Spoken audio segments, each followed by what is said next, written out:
Salut les amis, on est de retour, c'est Bismart, l'émission qui nous permet d'avancer ensemble. 3 grands entretiens pour vous, cet après-midi, ce soir, enfin quand vous voudrez. C'est ça l'idée quand même, hein. C'est une télé qui se consomme quand on veut. Donc 3 grands entretiens, on va pouvoir parler communication, secteur de la pub, mais au-delà de ça, qu'est-ce qu'on dit là? Qu'est-ce qu'on dit pour remobiliser les équipes, remobiliser les clients, etc. On réfléchira aussi sur ce qui est quand même le fait majeur de cette année de dingue. Confirmation et même accélération de la puissance de la tech américaine. Et puis, face à ça, la réindustrialisation du pays, c'est un sujet autour duquel on tourne. Tiens, on en parlera d'ailleurs, et on va commencer par... on va pas commencer avec ça, mais on en parlera avec le premier de mes invités, Laurent Habib. C'est parti, Bismart l'émission. Laurent Habib, donc fondateur de l'agence Babel et président de l'association des agences conseils en communication. Bonjour. C'est ça, bonjour. Alors, très content d'être chez vous. Et très content de... Mais on peut se tutoyer ici, en fait. Bon, très bien. Tu vois, voilà, les gens que je tutoie, on les tutoie. Bon, très voilà. bien. Les axes de communication que peuvent utiliser, je vais me servir de toi, voilà, une petite consultation gratuite.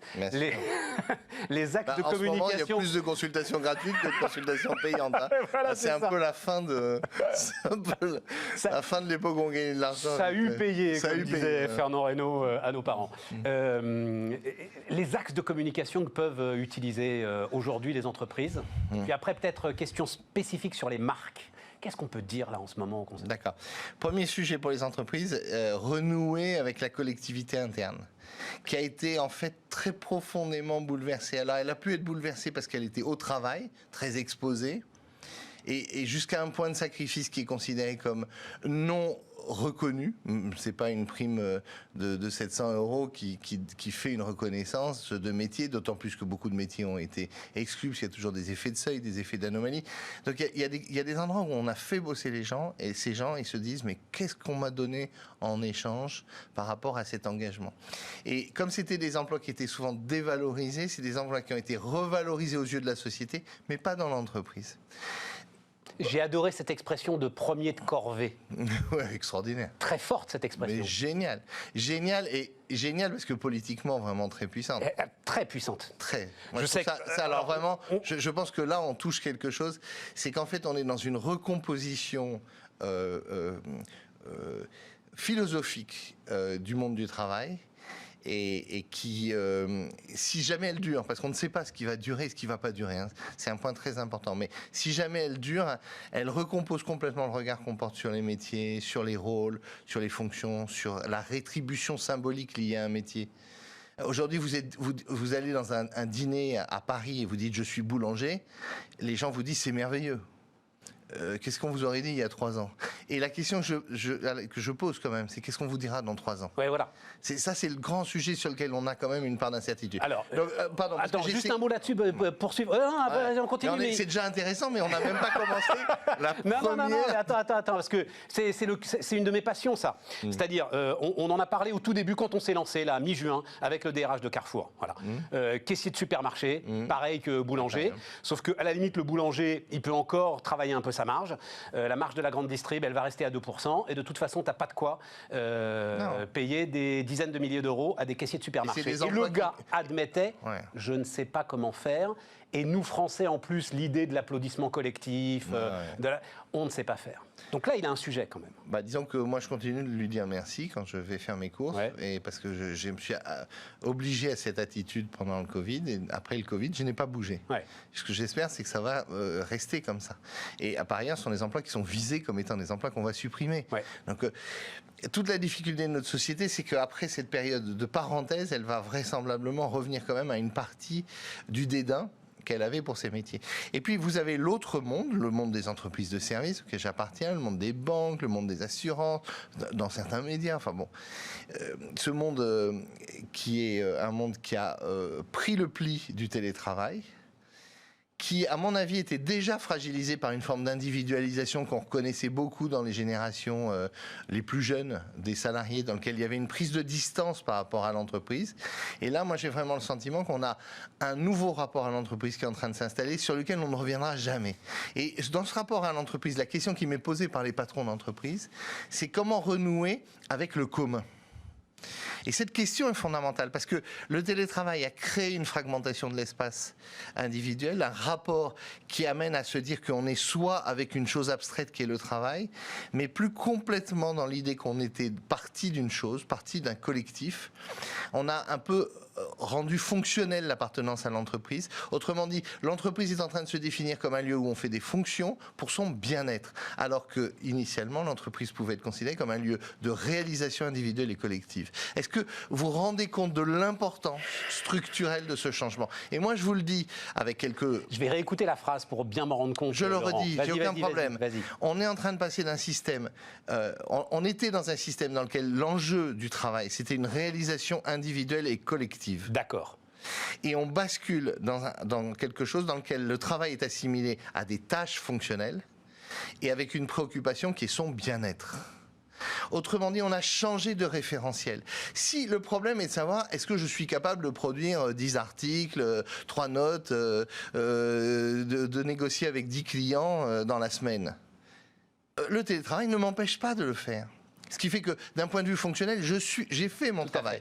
Et si la préoccupation que j'ai est prioritairement mon bien-être, alors on peut considérer que j'ai plus de bien-être à ne pas me déplacer, à faire une partie des choses chez moi, à pouvoir régler le problème du plombier qui vient ou de faire des courses pour ce soir et éventuellement de partager la charge mentale de l'occupation des enfants avec mon épouse. Et donc, je n'y vois que des avantages.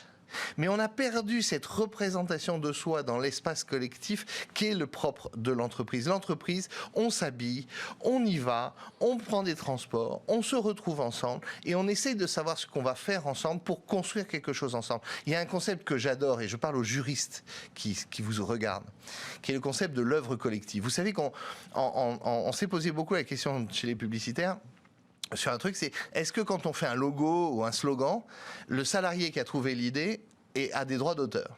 Et on s'est protégé par une disposition qui est tout à fait évidemment légale, qui permet de dire qu'en réalité, le salarié a participé à une œuvre collective, car il n'aurait pas trouvé cette idée s'il n'était pas dans l'entreprise. Donc l'œuvre collective, c'est quoi? C'est ce qui se passe et qui fait que la somme des individus dans un lieu commun, avec les tensions, avec les relations, avec les partages, avec les moments de rien, les moments de tout, les moments de café, les moments de travail... Mais tu crois que la rupture est à ce point profonde que ce que tu viens de décrire là, à l'instant, ça va disparaître? En fait, ça se plug comme beaucoup de transformations, puisque tu vas m'interroger sur les transformations dans d'autres domaines et notamment dans la relation avec les marques.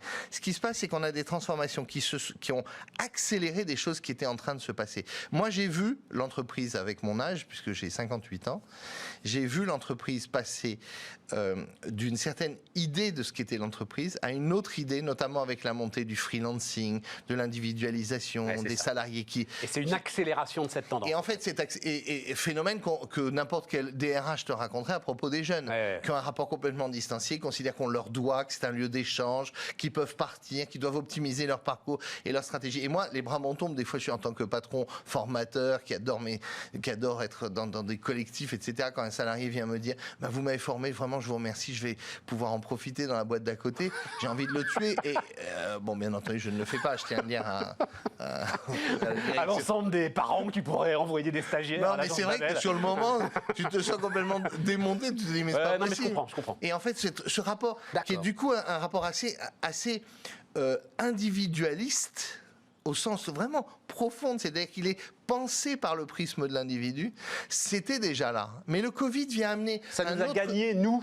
Mais ce qui se passe, c'est que tu as vu que tu pouvais en plus être performant d'un point de vue professionnel en exagérant l'empreinte de cet individualisme. Alors moi, je n'ai pas aimé le télétravail, je n'ai pas aimé Zoom, je n'ai pas aimé ce mode de relation parce que je fais partie des gens qui considèrent que dans la relation, et tu vois, on est l'un en face de l'autre, tu m'aurais interviewé sur Zoom et ça n'a rien à voir. Ça n'a rien à voir, rien. Mais on peut pas. Ta réaction, bon, je peux mettre mon masque. Non, mais on est d'accord. On est d'accord.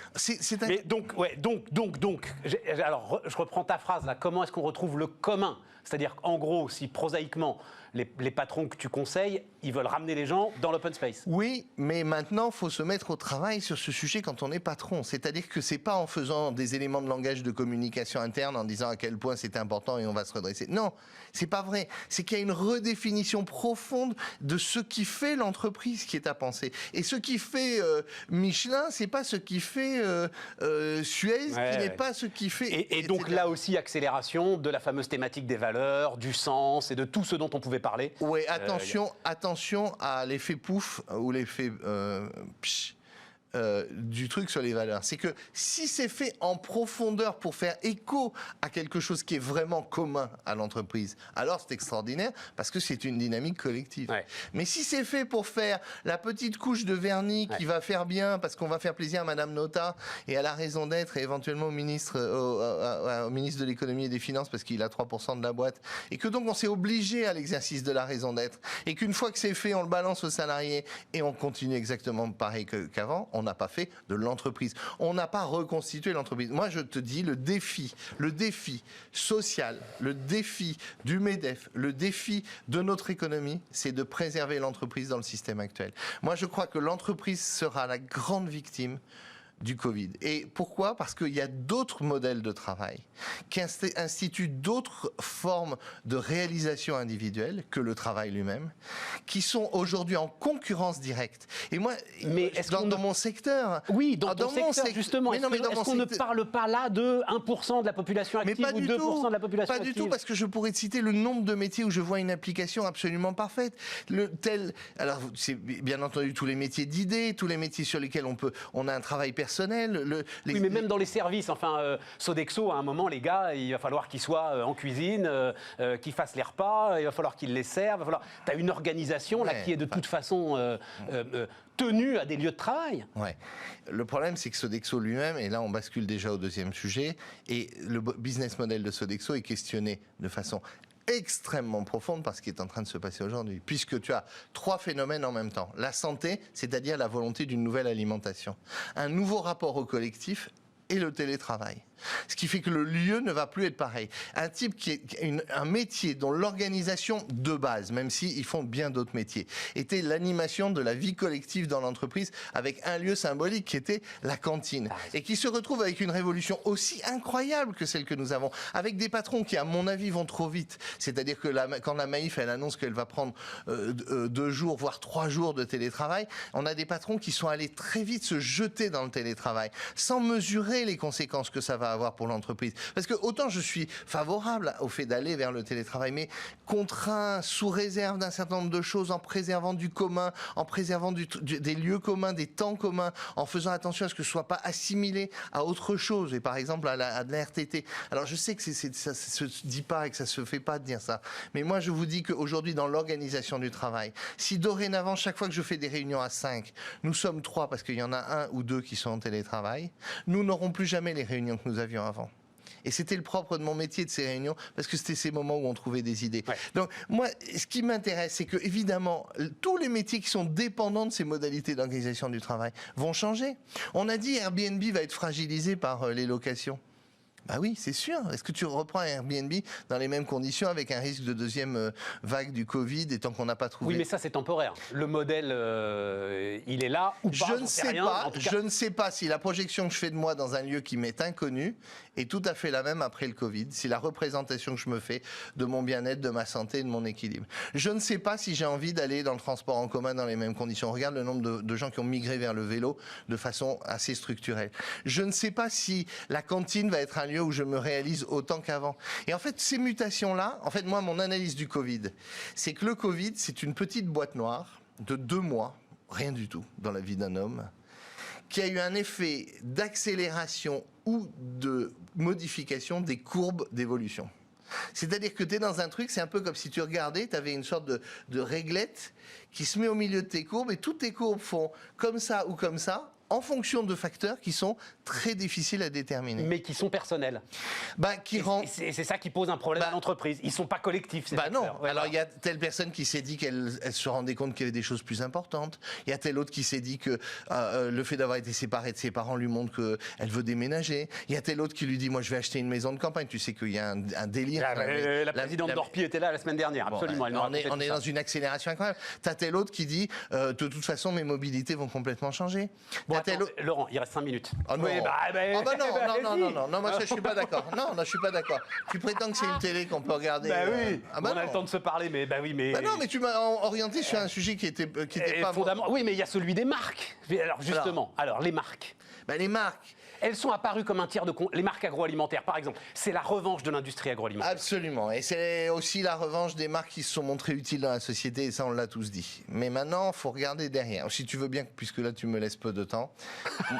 Moi, je m'interroge beaucoup. C'est que je crois que toutes les entreprises sont confrontées aujourd'hui à des mutations très profondes qui vont accélérer l'arrivée des futurs possibles. Et pour être concret, ça veut dire quoi? Ça veut dire qu'on se donnait 10 ans pour la remise en cause du véhicule dans la ville. Je pense qu'il faut raccourcir le schéma. On se donnait 15 ans pour remettre en cause la place du plastique dans nos sociétés. Il faut passer à 5 ans. On se mettait 10 ans sur l'argument santé dans l'immobilier. C'est vraisemblablement dans les 4-5 ans que ça va se jouer. Autrement dit, il y a une accélération de transformation dont on se disait qu'elles étaient possibles et qui sont susceptibles de complètement transformer les business models. Et la question, c'est que à la grande question d'un patron d'entreprise qui était, il y a 5 ans, c'est une grande transformation, le digital, qui appelait? Tu appelles des mecs qui t'aident à faire du digital et à faire un ERP et à essayer de gérer ton truc. C'est facile. Ouais. Mais là, aujourd'hui, la question qui est posée, c'est qu'est-ce qui connaît les clients et qui les comprend? Qui peut me dire à quoi va ressembler la sexualité des gens, les cafés, la façon de manger, la façon de vivre, les produits de beauté, la façon de consommer, les nouveaux modèles alimentaires, les nouvelles façons de se loger, la répartition du temps de travail Tu crois que tout ça est bouleversé par 2 mois de... infléchi, transformé, avec un effet de mise en question de tous les sujets. Moi, je crois que fondamentalement, on a eu un truc bizarre qui nous a amené à nous questionner. Qui de son rapport à sa santé, qui de son rapport à son argent, qui de son rapport à sa famille, qui de son rapport à sa maîtresse, parce que vous n'avez pas pu voir votre maîtresse pendant 2 mois. Eh ben oui, tu rigoles. Alors, oui, j'ai bien le droit quand même. Mais moi, je ne suis pas concerné du tout par le sujet. Mais en l'occurrence, ce qui est très intéressant, c'est que au sortir du Covid... Le couple a été mis à l'épreuve, c'est ça que tu veux dire? Mais attends, mais même mieux que ça. La famille. Même ça, question que je me pose et à laquelle j'ai évidemment envie d'avoir une réponse. Si quelqu'un m'écoute sur ta télé, peut m'apporter une réponse. Plus de Tinder ou moins de Tinder après le Covid? Mais je sais pas, moi non plus, ouais, non, mais oui, mais c'est génial. Est-ce que ça va coucher plus, coucher... Mais oui, et en fait... La question, c'est pas que le Covid a tout changé, c'est jamais qu'un truc qui a concerné peu de gens, peu de familles, des gens qui étaient plutôt... Bon, bref, je vois bien que on peut considérer ça marginal. Mais il y a eu une sorte de boîte noire qui a modifié les logiciels de toutes les transformations. Et c'est ça qui est extraordinaire. Et la seule chose que je conseille, c'est d'aller voir les clients, d'aller voir les salariés, de parler avec les gens, d'écouter, de s'interroger, de questionner les stratégies qui avaient été élaborées avant, et pas de le faire avec des gens qui sont au cœur de la révolution digitale, mais avec des gens qui comprennent les êtres humains. Parce que comprendre les êtres humains, c'est malheureusement beaucoup plus compliqué que d'anticiper les transformations du digital aujourd'hui, parce qu'on est assez éclairé sur ce sujet. Et c'est maintenant, parce que... Allez, t'es un grand distributeur de biens culturels, ça va évoluer comment? T'es un grand distributeur de trucs de sport, ça va évoluer comment? Tu es un type qui avait une chaîne de machins pour faire du sport, là, je sais pas comment on appelle ça. Ouais, Fitness Park. Fitness Park. Oui, voilà. Ouais. Ça va augmenter, ça va baisser? Ah, ça. Ouais. Hein? Attends, parce que j'étais sidéré, j'ai vu les 4x3 là, de l'une des chaînes. C'est gratuit. Oui. C'est-à-dire qu'ils disent gratuit pendant 2 mois, tellement ils sont à la rue, les mecs, ils savent plus combien. Tu fais de l'immobilier avec une base qui est de faire des 3 pièces parce que c'est ce qui se vend le plus facilement. C'est quoi demain ta base? Et demain, est-ce que tu auras des espaces en commun dans l'immeuble ou pas? etc. Alors que c'était le grand trend de l'immobilier. C'est le sujet. Ce qui est génial, c'est que tout change. Et moi, j'appelle tous les gens. Attention, je n'ai aucune réponse sur aucun sujet. Comme je l'ai dit sur Tinder, je suis en train de chercher. Mais je dis, attention, il faut regarder les gens. Il faut bien les regarder. Savoir si c'est du lard ou du cochon. Autrement dit, est-ce que ça va durer 3 mois, puis ensuite on va recommencer à faire la gueule. On va recommencer à faire la gueule à la caissière. Et donc peut-être qu'on va recommencer à manger n'importe quoi. Possible, ça. Mais juste pour terminer et pour t'amener vers certains de tes plus grands ennemis, les premiers qui vont le savoir, c'est les algorithmes. Les premiers qui vont le savoir, c'est ces fameuses plateformes. Mais bien sûr que si, c'est eux qui vont voir, qui vont pouvoir traduire tout de suite les modifs. Eux, ils le savent, plus ou moins de Tinder. Si tu continues, je me lève et je m'en vais. D'abord, ça fera du... Non, ils le savent déjà. Je me lève et je m'en vais. Non, on n'est pas assez important. Merde, j'aurais voulu. Non, mais pas du tout. Ça fera juste une mauvaise émission. Les algorithmes, ils constatent des correspondances immédiates et des mouvements immédiats. Et ils prétendent que sur la base de cette inflexion immédiate, ils auraient la vision du demain. Or, il se trouve que si tu... Attends, écoute-moi jusqu'au bout. Ouais, si tu fais ça, tu peux faire ça ou ça. Et il se trouve que moi, je pense que c'est dans l'écoute et la compréhension sociologique, ethnographique, dans la compréhension des usages, dans l'étude sociologique réelle et qualitative, que tu peux avoir des réponses aux questions que se posent les entreprises. L'algorithme ne t'éclaire que devant tes pieds. Arrête de croire que l'algorithme est un outil de compréhension sociologique. Je pourrais te faire la démonstration du nombre de trucs qui ont été des mouvements qui se sont arrêtés. Alors, tant pis, on déborde. Tu vois, comme quoi on peut. C'est possible. Parce que la grande difficulté, là... Tant qu'à le faire, faisons-le vraiment. Mais oui, ce qui est terrible pour les marques, la grande difficulté de la communication, mais en tout cas, c'est ce que je me disais en préparant ce truc, en réfléchissant, c'est les injonctions, là, sociétales, qui tombent de partout. Mais de partout, c'est-à-dire, enfin, si je faisais ton métier, mais je serais tétanisé par l'ensemble de ces injonctions. Et en fait, ce qui est très marrant, c'est que tu as un mélange. D'abord d'une sorte de surcouche média qui accorde de l'importance à certains sujets et pas d'autres. Ensuite, tu as l'opinion avec ses élans et ses mouvements. Et on n'a jamais vu des élans aussi rapides et aussi fugaces. Et puis ensuite, tu as la morale qui est en train de prendre un pas terrible. Une morale qui d'ailleurs varie selon les sujets avec des trucs, des impératifs moraux où tu es là, tu te dis mais je savais même pas que cet impératif moral il pouvait exister. Et puis arrivent les grands régisseurs de notre monde. Bon, nous notre métier est victime d'une attaque par les écologistes qui nous donnent des orientations qui amèneraient à interdire la publicité sur certains sujets. Moi je passe mon temps à dire aux écologistes utilisez la publicité pour transformer le monde. Mais oui, comme un levier. Comme un levier. Mais bien sûr. On est au service des transformations dans tous les secteurs. On a transformé l'usage de l'énergie, on a transformé l'usage de la voiture, on a transformé l'alimentation. Évidemment, regarde la mutation de l'alimentation. Le rôle de la pub et des distributeurs a été extraordinaire. Donc, vouloir juste dire on va interdire les 4x4, donc il faut interdire la pub, c'est un peu comme si tu accusais ton cancérologue du cancer. C'est exactement pareil. Tu accuses un outil et au lieu de te dire qu'en fait cette interdiction va avoir plus d'effets pervers que d'effets positifs et sans te demander comment la pub pourrait aider à ces transformations. Donc, nous sommes soumis aujourd'hui plus que jamais à des champs d'opinion qui sont assez violents, mais dont certains ont peu de durée de vie. Et il faut trouver le chemin des marques dans ce foutoir. Et c'est là où il faut faire preuve d'une grande intelligence stratégique et d'une connaissance sociologique, et non pas par l'algorithme, des gens, parce qu'il faut tracer un chemin. Plus que jamais, je pense que les entreprises ont besoin de tracer un chemin qui soit le leur d'abord, c'est-à-dire qui leur soit singulier, et qui, avec un petit peu d'ouverture d'esprit, soit aussi un chemin qui tiennent la route durablement. Laurent Habib était le premier de nos invités sur Bismart.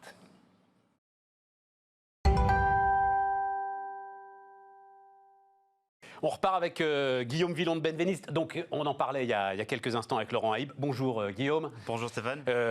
Essayiste, auteur, vous réfléchissez. Et notamment, il y a combien de temps que vous avez écrit ce bouquin-là, Le secret des entrepreneurs de la Silicon Valley ? Il y a à peu près 4-5 ans. Oui, c'est ça, et vous ne connaissez pas la date exacte ?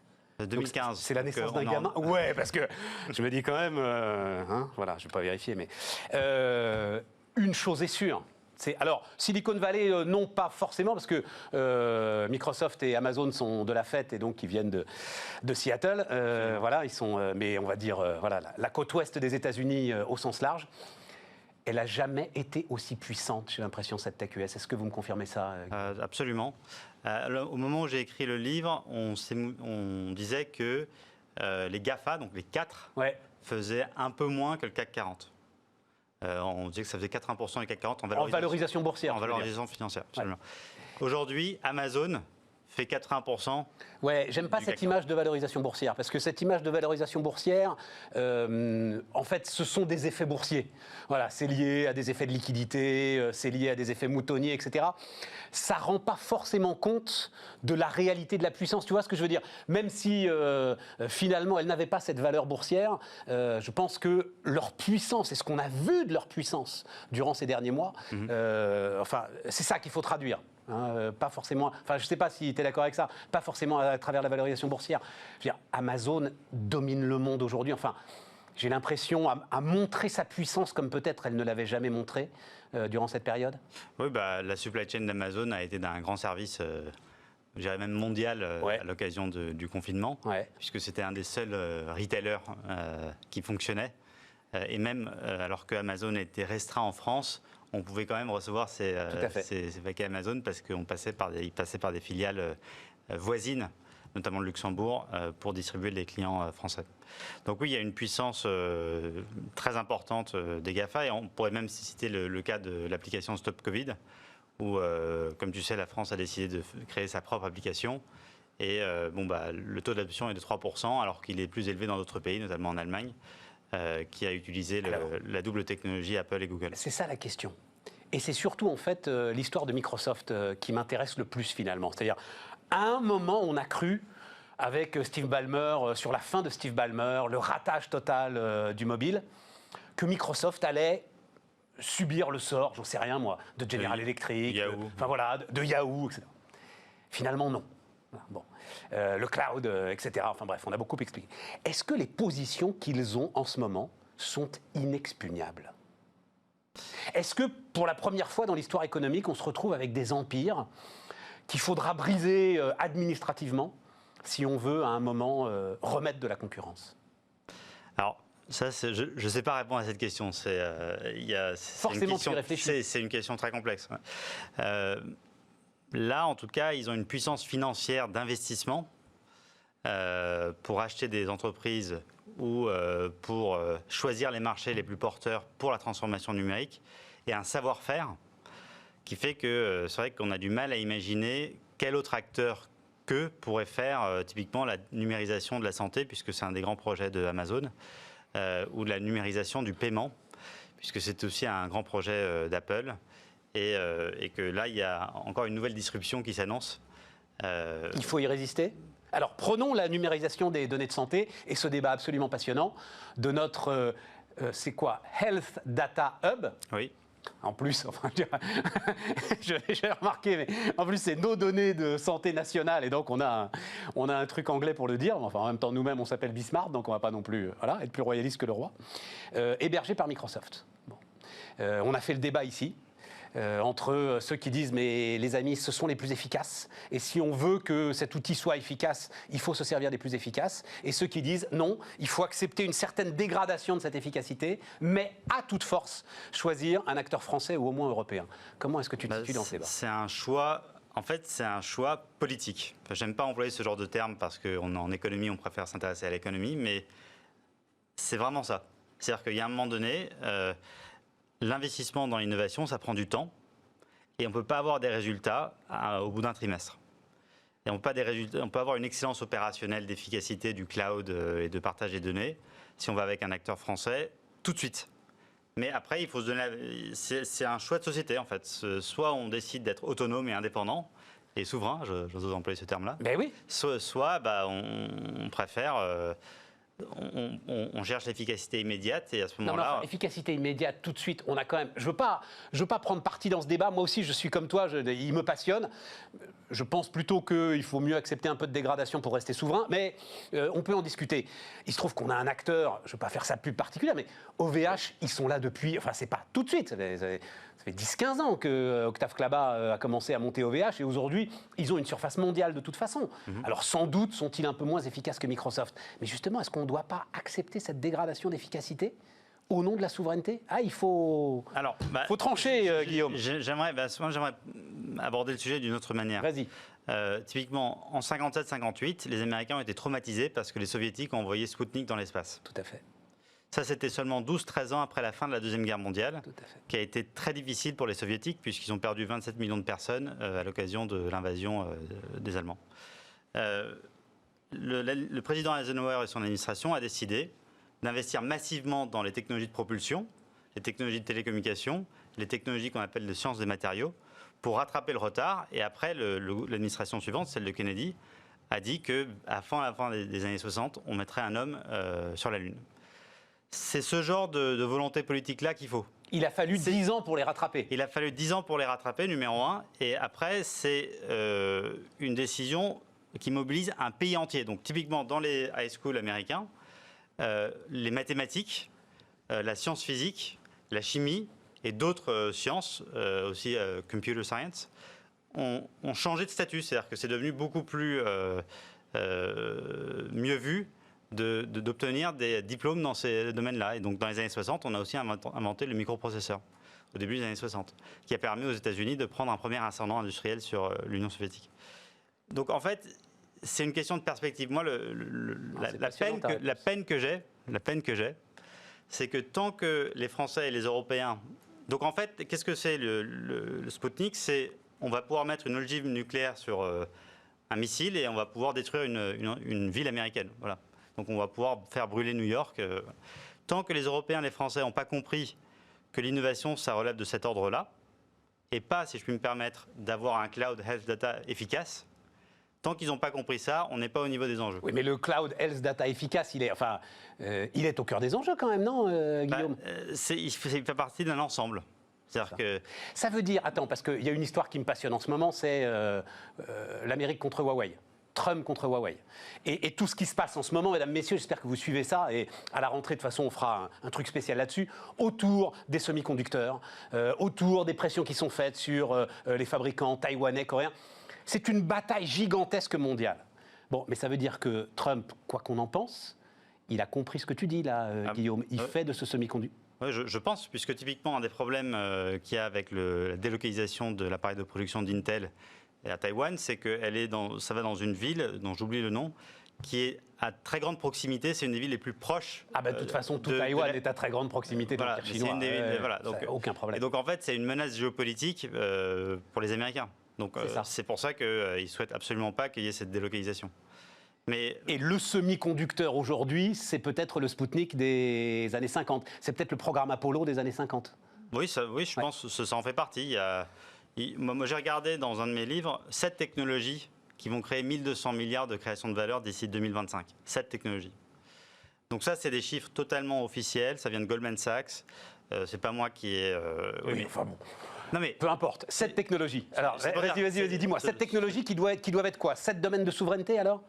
Qui sont 7 domaines de création de valeur, mais alors c'est là où le débat est intéressant, c'est que... Vas-y, 7, tu les as en tête? Oui, industrie connectée, 468 milliards, industrie du futur, industrie... Voilà. Industrie 4.0, on dit voilà, aussi. Exactement, voilà. Cybersécurité, 302 milliards, intelligence artificielle, 201 milliards, les drones, 110 milliards, réalité augmentée, réalité virtuelle, 80 milliards, l'agriculture connectée et la blockchain, 30 milliards. L'agriculture connectée, je ne me souviens plus du chiffre exact, mais l'ensemble de ça, c'est 1210 milliards d'ici 2025. Alors, Stéphane, j'aimerais que tu... Je suis surpris. Non, comme ça, je suis surpris par ton histoire de drone.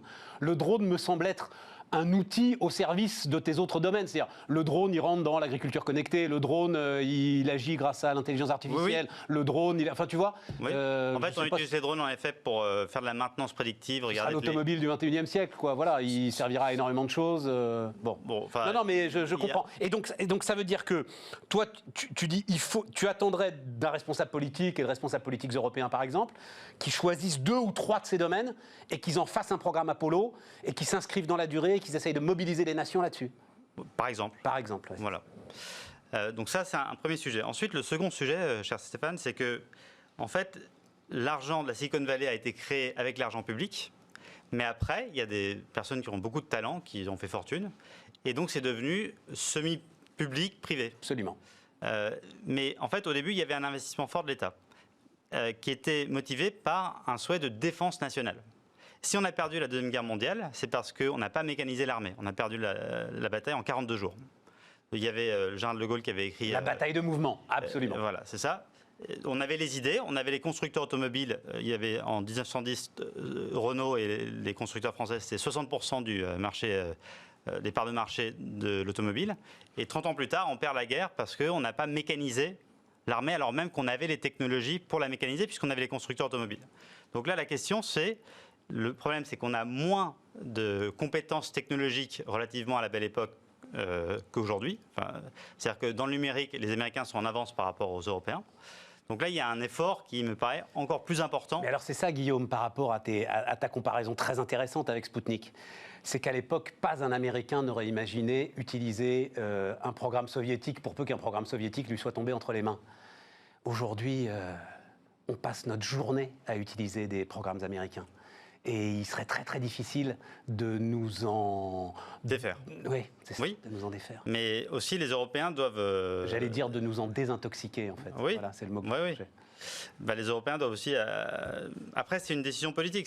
Ils doivent décider d'être souverains et de tracer leur route géopolitique, je dirais, de manière indépendante vis-à-vis des Américains. C'est encore possible. Ou pas. Non, mais c'est une décision. Moi, je ne suis pas là pour Oui, mais dire... la décision, avant de la prendre, il va aller voir les chercheurs, il va aller voir les experts comme Guillaume Villon de Benveniste et ils vont leur demander est-ce que c'est encore possible ? Si on prend cette décision aujourd'hui, est-ce qu'on ne fait pas prendre à notre économie des risques qui vont nous ramener 10 ans en arrière ? Et de toute façon, ces gars-là sont devenus irrattrapables ? C'est ça le sujet. Mais la France, c'est un pays riche. Le PIB français, c'est 2500 milliards. Absolument. 2600 milliards. Et les Américains investissent 100 milliards d'euros dans la tech, 100 milliards de dollars dans la tech tous les ans. Nous, on investit 5 milliards d'euros. Donc, à un moment donné, c'est une décision. Enfin, je ne peux pas dire les choses différemment. Et Eisenhower, il aurait très bien pu dire non, on ne va pas aller sur la Lune. Kennedy, on ne va pas aller sur la Lune. C'est une décision. Donc, un des problèmes aussi que j'ai, si je puis me permettre, c'est que souvent en France... Rapidement, parce qu'on est quasiment au bout. Ok, on dit, ah oui, on va regarder ça avec l'Europe. Mais c'est une décision... En fait, il faudrait décider nous-mêmes. Parce que là, on refile la patate chaude aux Européens. Là-dessus, je suis d'accord. C'est devenu un prétexte pour ne pas avancer, en fait. Ça peut l'être, parfois. En tout cas, il y a deux leviers. Moi, ce que je dis, c'est qu'il faut tripler l'investissement dans l'innovation numérique, numéro 1. Et numéro 2, il faut rendre le capital investi dans l'innovation numérique 3 fois plus efficace. Et si on fait ça, là, on arrive à rattraper les Américains. Et c'est quoi ? C'est fiscalement qu'on peut le rendre 3 fois plus efficace ? Non, c'est en aidant mieux en aidant les entrepreneurs. Il y a 80% des startups françaises qui échouent, 80%. Oui, ben ça c'est normal, ça. Non, c'est pas normal. Mais le taux de pourcentage d'échecs dans la Silicon Valley, c'est pareil. Il est encore plus fort. Eh oui, absolument. Et die fast en plus. Elles échouent en 6 semaines. Exactement. Eh bien, mais le modèle de la Silicon Valley n'est pas le seul modèle d'innovation qui existe. C'est pas le modèle. Il est perfectible. Non mais, bon, Guillaume, il y a 20 raisons qui expliquent pourquoi les startups échouent, et je suis convaincu qu'en prenant chaque raison et en accompagnant les entrepreneurs sur chacune des 20 raisons, on peut améliorer le taux de réussite des startups et donc améliorer le rendement du capital d'innovation. Ce sera notre prochain débat à la rentrée, parce que moi je suis convaincu qu'il faut les laisser mourir, les startups, et qu'en France elles sont pour le coup trop soutenues. Elles s'endorment. Mais on reparle de tout ça à la rentrée. On se retrouve. Guillaume Villon de Benveniste, notre dernier invité tout de suite. Et on termine avec Mathieu. Enfin, on termine, on a le temps. Hein, on a encore plus de 20 minutes ensemble, Mathieu, pour... C'est énorme. Hein, c'est énorme. Ah ben c'est énorme, mais t'as écrit... Alors, c'est pas non plus, la critique de la raison pure, hein, c'est 15 pages, mais c'est 15 pages intéressantes sur la réindustrialisation. Donc voilà, on va regarder ça ensemble. Mathieu Courtecuisse, donc fondateur de SIA Partners. Alors SIA Partners, c'est pas une marque commerciale, hein, on est vraiment dans le B2B, mais SIA Partners, c'est la compréhension et l'aide des entreprises dans l'intégration de ce qu'il y a de plus intelligent aujourd'hui sur Terre. Est-ce qu'on peut le dire comme ça Oui, c'est dit de façon assez poétique, mais c'est ça. Oui, mais c'est ça. C'est la tech, c'est les transformations, c'est tout ce qui se joue aujourd'hui. Bon, voilà. Faire face aux réglementations, faire face aux perturbations du monde. Enfin, c'est vraiment l'agenda est énorme. Hein. Et au changement. Laurent, je ne sais pas si tu as entendu Laurent Habib qui était passionnant. Tu partages cette idée que, parce que moi, il m'a un peu scotché quand même dans cette idée que on est sur des ruptures profondes, une remise en cause profonde d'énormément d'éléments, ou en tout cas dans une incertitude totale. Je pense qu'on est encore un peu tôt dans le cycle pour savoir exactement ce qui va en tirer. Par contre, je suis pas d'accord avec lui sur les algorithmes, ce que tu disais à la fin. C'est-à-dire que les algorithmes, oui. Les algorithmes n'éclairent que le pas qui va suivre. Un peu plus, parce qu'ils captent quand même les signaux faibles très très rapidement. Et ça, il faut vraiment capitaliser dessus. Et ça, il le voit très très vite, les choses arriver. Écoute, moi je suis entouré, il se trouve que je travaille avec beaucoup d'entreprises, de directeurs financiers, de directeurs techniques, de directeurs des achats, de directeurs commerciaux. Tout ce qu'on me dit quand même, c'est les données, la data, faudrait d'abord qu'elle soit sérieusement raffinée pour qu'on puisse savoir comment s'en sortir. En fait, encore aujourd'hui, on leur fait dire un peu ce qu'on veut, les algorithmes. Encore aujourd'hui, on les amène dans la direction dans laquelle la direction est bien contente de pouvoir les amener. C'est vrai ou quand même, Mathieu? Ça dépend comment c'est intégré dans les processus de l'entreprise, etc. Ouais. Mais c'est vrai que aujourd'hui, ceux qui maîtrisent le mieux le digital, c'est quand même les gagnants de ce moment darwinien qu'on vit quand même aujourd'hui. La réalité, c'est quand même ça. Ouais. Sauf sur les secteurs qui sont très frappés, évidemment. L'industrie. Ouais. Alors d'abord, tu commences, et il se trouve qu'effectivement, un certain nombre d'invités ici depuis un mois s'en sont fait l'écho, industriels. Tu commences par être très inquiet sur l'industrie française, là. C'est-à-dire ça pourrait être un nouveau coup rude, ce qui est en train de se passer? Oui, on risque d'avoir un nouveau déclassement parce que quand même nos fers de lance, notamment l'aéronautique, est quand même attaqué au cœur. Et donc pour balancer ce qui peut être perdu dans l'aéronautique, ça va pas être facile. C'est dommage parce que ça arrive à un moment où on avait une trajectoire positive, enfin, grâce à une certaine permanence des politiques publiques, mais qui n'allait pas encore assez loin pour accélérer, mais on avait la base. Et là, on se prend en pleine face, notamment sur 2-3 éléments de la chaîne de valeur industrielle française, la crise en pleine face. Donc il va falloir faire l'état des lieux en termes de destruction de capital financier, mais aussi humain, parce qu'on verra aussi au fur et à mesure du temps ce qui va se passer, mais il faut être très prudent sur ce qui va se passer, en effet. L'aéronautique, c'est quand même le choc de tous les chocs, non? Enfin, moi, depuis le début, là, depuis qu'on est là, je l'ai dit 2-3 fois, pour moi, c'est le symbole incroyable de ce qui se passe. Pour le coup, les algorithmes ne pouvaient pas le deviner. Et ben voilà, par exemple. Mais ça, c'est par rapport à la théorie des... Non, mais ça, c'est un sujet sur la théorie des grands risques. Si tu veux, c'est qu'aujourd'hui, en fait, le risque pandémique, il n'était pas vraiment pricé, mais tu vois, le risque climatique, le risque caniculaire, aujourd'hui, il n'est pas pensé. C'est-à-dire que demain, là, on a vécu peut-être un petit confinement. C'est-à-dire que si il y a une canicule qui s'étend sur l'Europe pendant 5-6 semaines d'affilée, dans toute l'Europe, je peux dire que là, le confinement qu'on va vivre, il sera d'une autre nature, parce qu'on n'aura plus d'électricité. Alors, j'ai un de mes invités... Ah oui, oui, on n'aura plus d'électricité. Attends. J'ai un de mes invités qui m'a dit, et j'ai trouvé ça très intelligent, le signe noir, enfin, le vrai choc, c'est pas la pandémie, finalement. Non. C'est la fermeture administrative de l'économie des pays développés. Mais... Ça, qu'est-ce qui te fait penser que... Ah oui, tu penses que si on a 6 semaines de canicule, les centrales nucléaires s'arrêtent? Les centrales nucléaires s'arrêtent. Pourquoi? Parce que on a besoin d'eau.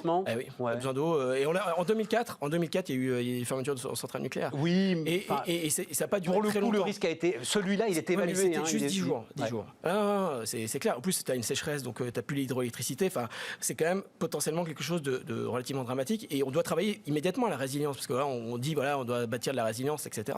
Donc ça veut dire, d'ailleurs, il n'y a pas de vent pendant qu'il y a une canicule. Donc on peut avoir autant d'éoliennes qu'on veut, ça ne servira à rien. Peut-être, par contre, avoir un mix avec un peu plus de solaire, ça serait peut-être pas stupide. Oui, mais de toute façon, tu n'as pas de quoi... Non, mais il n'y a pas de quoi faire face. Mais ce que je veux juste dire, c'est qu'il faut repenser une série de grands risques. Et l'autonomie stratégique, parce qu'on a beaucoup parlé d'indépendance stratégique ou d'autonomie, enfin ce qu'on veut, et de souveraineté, elle doit se penser aussi face aux grands risques. Parce que c'est quand la marée est basse qu'on voit ce qu'il n'avait pas de maillot de bain. Exactement. Donc ça veut dire quoi, ça? Ça veut dire le penser à l'échelle française, le penser à l'échelle européenne, le penser à l'échelle franco-allemande, le penser à l'échelle... Il y a 25 échelles. Exactement, il faut être très astucieux, parce que c'est même euro-méditerranéen, ça peut être aussi dans les chaînes d'approvisionnement, quand on doit diversifier notre risque d'approvisionnement, c'est aussi peut-être réarrimer une partie du bassin méditerranéen. Donc il y a effectivement l'Europe, une partie des chaînes de valeur de proximité, puis la diversification du risque d'approvisionnement de façon générale. Voilà. Je veux dire, l'autonomie, elle se pense aussi par rapport à ce qu'on stocke ou ce qu'on ne peut pas stocker. Tu vois, l'électricité, on ne peut pas la stocker. Mais c'est pareil avec les réseaux télécoms. Je peux te dire qu'une des grandes craintes qu'on a eues là, pendant les 2 mois qui ont suivi, c'est quand l'Inde est rentrée en confinement. Pourquoi? Parce qu'il y a une grande partie des réseaux informatiques du monde qui repose sur l'Inde. Et à partir du moment où... Pour de l'infogérance. Il ne faut pas tourner les serveurs en Inde. Les systèmes des banques, etc., sont hyper exposés à ça. Et je peux te dire qu'il y a un certain nombre d'entreprises qui ont eu hyper peur le jour où on a décrété que les Indiens retournaient faire du télétravail. Il y a eu une peur énorme. Et il y a une peur que les réseaux télécoms ne tiennent pas. Et donc, il y a aussi cette appréciation, en fait. On a eu peur pour les stocks de médicaments, on a eu peur pour les stocks de masques, mais ce qui ne se stocke pas, l'électricité, les réseaux télécoms français ont parfaitement bien tenu. Mais oui, mais ils sont surcapacités très largement, les réseaux télécoms, Mathieu. Aux Pays-Bas, ils ont été pas loin, pas d'un blackout, mais d'une fermeture partielle des réseaux télécoms. Et voilà, donc l'autonomie stratégique, elle se pense aussi en fonction des méthodes d'approvisionnement et évidemment de ce qu'on peut stocker aussi. Hein. Par exemple, là, on est face à l'effet Doliprane. Bon, moi, je veux bien qu'on réinvente l'industrie pharmaceutique en ayant cette approche où on doit fabriquer du Doliprane en France. Paracétamol, hein. Doliprane, c'est parce qu'il travaille avec Sanofi, mais sinon... Voilà, paracétamol. Mais bon, c'est pas de la haute technologie. Je suis sidéré par cette histoire de paracétamol. Voilà. Je comprends pas depuis le début cette histoire de paracétamol. Il faut peut-être mieux penser à faire les vaccins de demain, travailler sur les maladies rares. Je suis assez d'accord. Bon. Après, l'un n'exclut pas l'autre. L'un n'exclut pas l'autre, mais on peut en avoir un petit peu. Mais c'est vrai, le paracétamol, là, oui. Voilà, mais c'est exactement ça. Là, par contre, il faut penser, il faut avoir évidemment des stocks stratégiques à un moment donné pour se dire on peut faire face à une rupture de stock. Mais ça se pense. Et alors, le problème, c'est que ça se pense au niveau de l'entreprise, ça se pense au niveau d'un territoire, ça se pense au niveau du continent. Donc, c'est ça la complexité, c'est qu'on a effectivement tous ces cercles. Oui, mais tu poses tout ça sur la table, on a zéro réponse là-dessus. C'est quoi, il faut... c'est peut-être pour ça qu'il faut un commissaire du plan. Sans déconner. Je pense que c'est pas complètement idiot. Attends, vas-y, attends. Non, mais parce que... Mais non, mais sans... Non, mais je blague un petit peu. Mais il faut quand même avoir la capacité à conceptualiser notre autonomie stratégique quand même. Il faut quand même le faire. Et la réalité, c'est qu'on a multiplié les machins administratifs et qu'on est à poil. On n'a aucune pensée stratégique. Voilà, c'est quand même la réalité. Alors, je ne sais pas si le commissaire au plan sera capable de le faire, mais il faut quand même repenser ça et coordonner les filières. Pour de vrai. Donc, tu fais quoi? Tu fais la liste de ce qui est absolument indispensable, d'accord? Après, tu regardes autour de toi avec quel pays tu peux essayer de t'allier sur tel ou tel sujet. Et après, tu construis avec ces pays une forme de continuité pour affronter ce qui te semble imaginable en termes de choc. Et c'est pour ça que ça ne peut pas être contre la Chine. C'est-à-dire qu'on a besoin de la Chine là-dedans. Ah oui, alors tu attends, parce que tu ouvres chapitre après chapitre. Alors effectivement, l'un de tes chapitres, c'est celui qui m'a le plus intéressé. Tu dis il faut relocaliser avec la Chine. Oui. Explique-moi ce que tu appelles relocaliser avec la Chine. Parce que la Chine, en réalité, est souvent au début de la chaîne de valeur et à la fin. Parce que souvent, en matière industrielle, c'est souvent nos clients. Et ils sont au début parce que souvent, c'est eux qui approvisionnent en terres rares et un certain nombre de matériaux précieux. Aujourd'hui, Airbus ne peut pas fabriquer une aile d'avion sans les terres rares chinoises, quoi. Donc, on peut leur dire d'aller se faire voir, mais à un moment donné, non seulement ils nous achèteront plus nos avions, mais en plus on ne pourra même pas les produire. Non, mais surtout, on peut rouvrir des mines. Voilà. C'est-à-dire qu'il y a énormément... mais alors là, on est au cœur du truc industriel et au cœur de nos contradictions. C'est-à-dire, si tu veux de l'autonomie et de l'indépendance, il y a énormément de ces terres rares. Il y en a en France. Il suffit juste d'aller les chercher et d'accepter de rouvrir des mines. Et il y en a de toute façon en Europe. Et tu peux signer des partenariats avec... Alors, c'est ce que disait à l'époque Areva, les régimes politiques les plus stables du monde où ils ont absolument tout, l'Australie et le Canada. Voilà. T'as pas besoin de la Chine pour ça. Non, mais ça prend 10-20 ans. Voilà. Donc c'est ça le sujet. Et en plus, dans l'hystérie écologique actuelle, je ne suis pas sûr qu'on puisse le faire. Oui, mais sauf si tu expliques que ça te met en dépendance et ça te lie les mains avec le régime chinois. La réalité, c'est ça. C'est qu'aujourd'hui, on est hyper dépendant d'eux en matière d'approvisionnement sur ces sujets-là. Ça, c'est vrai. Et on ne pourra pas le faire comme ça du jour au lendemain. Tu parlais juste avant des semi-conducteurs. C'est pareil. Il faut de l'antimoine. C'est 87% de l'antimoine qui est produit par la Chine. Bon, à un moment donné, si on leur dit allez vous faire voir, ils vont nous dire aussi d'aller nous faire voir. Donc on va avoir un problème. Donc tout ça se négocie. Et c'est facile de négocier qu'avec les gens qu'on aime bien. Mais en fait, même si on est plus en froid avec la Chine qu'on l'a été préalablement, on ne pourra pas le faire sans eux. Voilà, ça c'est clair. Et il faudra le faire aussi avec les Américains, évidemment. Donc tout ça doit s'orchestrer. Et... Tu ne crois pas que... il y a des experts qui contestent ce terme de nouvelle guerre froide. Et tu ne crois pas qu'à un moment, on va être sommé de choisir? Que les Américains, parce que Biden, même s'il est réélu, il va suivre... Oui, il n'y a aucun doute. Voilà, il n'y a aucun doute. Hein. Ça vient de loin, cette histoire. Tu ne crois pas qu'on va être sommé de choisir, qu'il va y avoir à nouveau 2 blocs, et on va nous dire, s'il y a quoi que ce soit de chinois dans ce que vous faites, de toute façon, on n'en veut pas? Tout le monde, il y a quand même un jeu d'interdépendance. Donc, oui, il y aura des segments. Et la tech est un segment à risque aujourd'hui. Hein. L'effet Huawei, il va au-delà du Huawei. Hein. C'est qu'aujourd'hui, en gros, quand tu es une boîte technologique, aujourd'hui, tu te poses 3-4 fois la question avant de mettre le moindre composant technologique d'origine chinoise dans ta chaîne de valeur. Tout à fait. Parce que tu sais pas ce qui arrive à ST Micro, par exemple, aujourd'hui. Exactement. Non, mais c'est la weaponisation, ce qu'on a connu sur le dollar. C'est appliqué maintenant aux composants de la tech. Tout à fait. Voilà, c'est exactement le même schéma dans lequel on est. Après, ça ne s'applique pas à tous les éléments industriels et on ne va pas bannir la Chine de tout ce qui se passe. Et tu ne crois pas que ça va venir? Non, je ne pense pas. Non, parce que c'est pas possible. Physiquement, c'est pas possible en fait. Donc voilà. Par contre, sur le domaine de la tech et de l'intelligence artificielle, c'est clair qu'il y a un moment où il faudra choisir. Et donc, ça veut dire quoi, relocaliser avec la Chine? Ça veut dire quoi? On va les voir et on va leur dire qu'est-ce que vous acceptez de nous rendre? C'est plus ou moins ça. C'est-à-dire qu'il y a des choses qu'ils peuvent accepter qu'on relocalise parce qu'ils vont comprendre qu'ils sont férus de leur propre indépendance stratégique. Donc, ils peuvent comprendre qu'on ait aussi une volonté politique de maîtriser une partie de nos chaînes de valeur. Mais on ne va pas pouvoir faire tout contre eux. Enfin, on ne va pas pouvoir faire sans le planifier. C'est pas possible. Tu dis, parce que alors... C'est ce qu'on appelle la réversibilité. Tu as effectivement des équipes qui travaillent avec la Chine, enfin, évidemment, très très largement. Et tu écris à un moment, en fait, ils acceptent parfaitement, notamment les décisions très fortes qu'ont prises les Allemands, de leur fermer un certain nombre de secteurs. On se souvient de ce qui s'était passé avec la robotique industrielle. Tu dis ça, les Chinois, en fait, le comprennent et l'acceptent parfaitement. Parce que c'est dans leur politique, dans leur propre logique. Donc c'est leur propre logique. Donc ça, je pense que c'est pas un problème. Mais par contre, il faut le faire sans leur faire perdre la face. Il faut le faire de façon concertée, planifiée, pour qu'ils puissent aussi absorber le choc. Voilà, parce que sinon, évidemment, il y aura une réaction violente. Le fait qu'on dise, sur des éléments à moindre valeur ajoutée, on préfère mettre au Vietnam ou aux Philippines maintenant parce que c'est moins cher que chez vous, ça, je pense qu'ils peuvent parfaitement le comprendre. Voilà.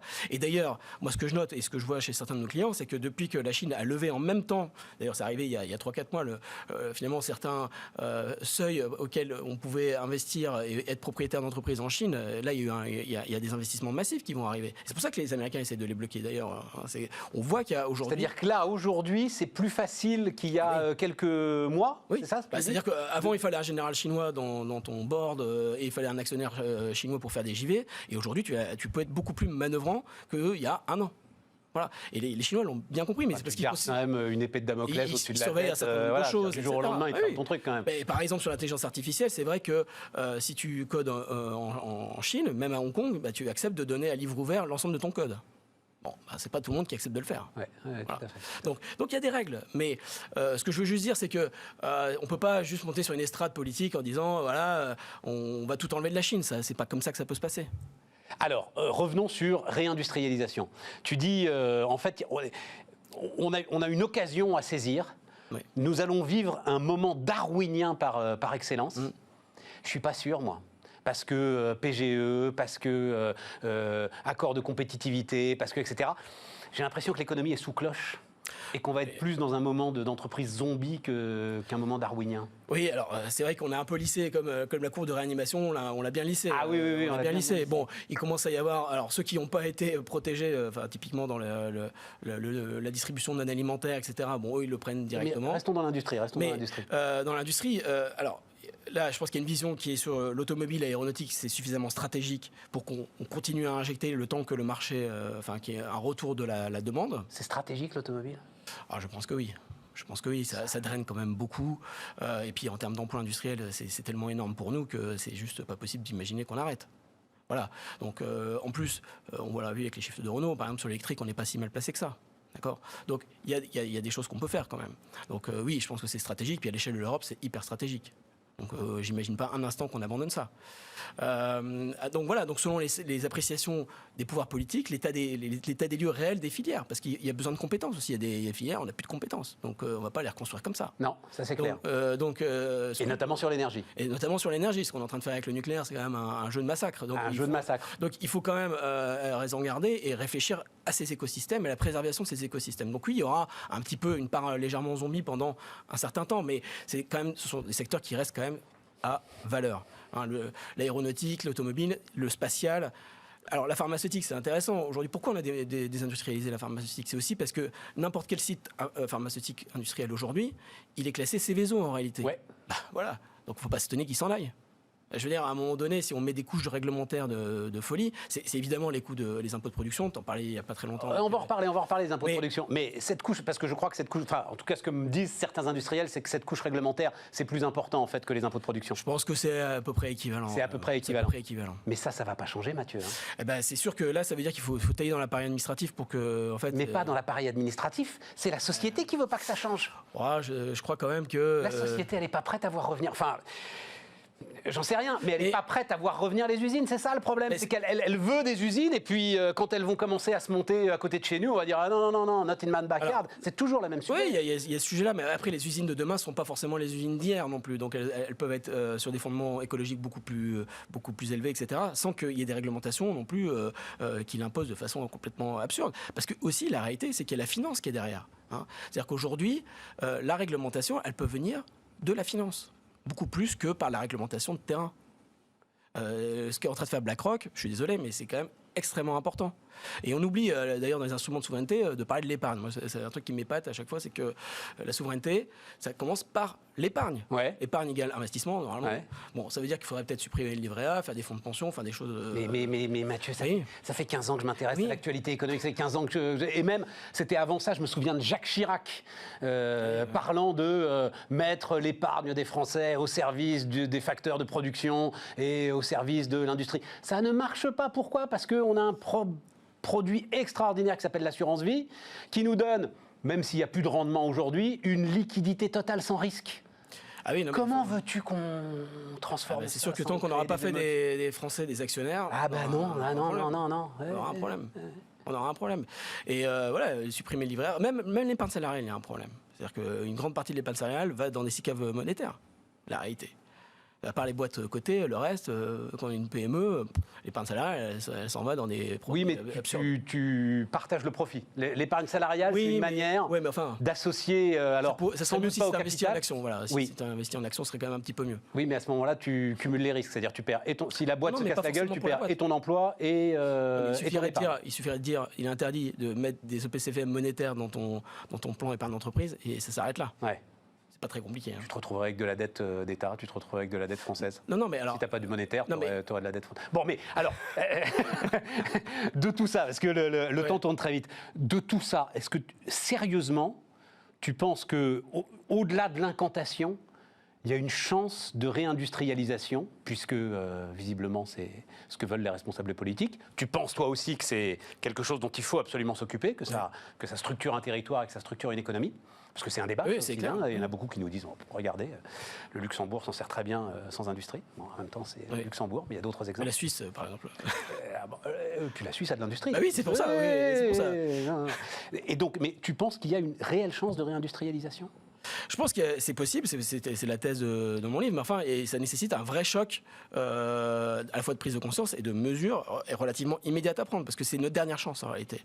C'est notre dernière chance, parce que sinon, on va assister finalement justement à la sortie en réanimation d'un certain nombre de nos filières d'excellence. Donc il faut les raviver aussi en baissant les impôts qui sont liés à ça. Je pense que c'est aussi une des mesures importantes, on n'a pas le temps de l'évoquer. 10 milliards, c'est pas assez ? Non. Bah oui, c'est ridicule. C'est pas du tout assez. Et surtout, en fait, ça sera pas assez tant qu'on n'aura pas mis un autre impôt en face. C'est-à-dire que personne ne va y croire tant qu'on dit, par exemple, qu'il n'y a pas un impôt sur les bénéfices régional.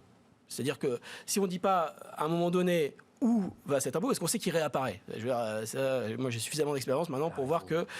Donc, il faut qu'on sache où il va et comment il va, parce qu'on sait très bien que les collectivités territoriales, elles ont besoin de fonds. C'est une évidence. Donc, on est tous conscients, on est tous d'accord même avec ça. Là, on dit qu'il récupère une part de la TVA. Oui, mais ça, bon, pourquoi pas ? Mais moi, je pense que ce serait mieux d'avoir un impôt sur les bénéfices régional. On met en concurrence les régions. D'accord ? C'est ce que voulaient faire un peu certains présidents de région avec la CVAE, une CVAE qu'ils avaient à la main. Mais moi, je pense que c'est quand même mieux de le mettre en dessous de la ligne des EBITDA. Donc, vraiment le mettre en tant qu'impôt sur les bénéfices, comme on l'a dans les États fédéraux. Ouais. Tu vas aux États-Unis, tu as un impôt régional. Et en plus, là, tu crées un truc assez vertueux. Ben, tu te souviens, tu es assez vieux pour l'avoir connu, la vignette automobile et le département de l'Aube. Hein, tout le monde était immatriculé, je crois que c'était 51, c'est ça, voilà, parce que c'était la vignette la moins chère. La Marne, c'était la Marne. Et donc, oui, tu as raison, parce que l'autre, la Marne. Et donc, tu peux créer quelque chose d'assez vertueux entre les régions pour... Il faut les mettre en concurrence. Ouais. Faut les mettre en concurrence. Et je pense que certains présidents de la région, ils sont prêts. Alors oui, ils étaient plutôt prêts à faire des gros cadeaux sur la CVAE, etc. Mais je pense que c'est mieux d'avoir une approche un peu structurelle et visible. Mais on a besoin pour les industriels de savoir où finalement ça va aller, parce que sinon personne ne va y croire. Oui, il faut de la visibilité dans les investissements et il faut de la visibilité sur la pression fiscale. Merci Mathieu Courtecuisse. Merci. Voilà, donc fondateur de SIA Partners, dernier de nos invités pour aujourd'hui. Et les amis, on se retrouve demain.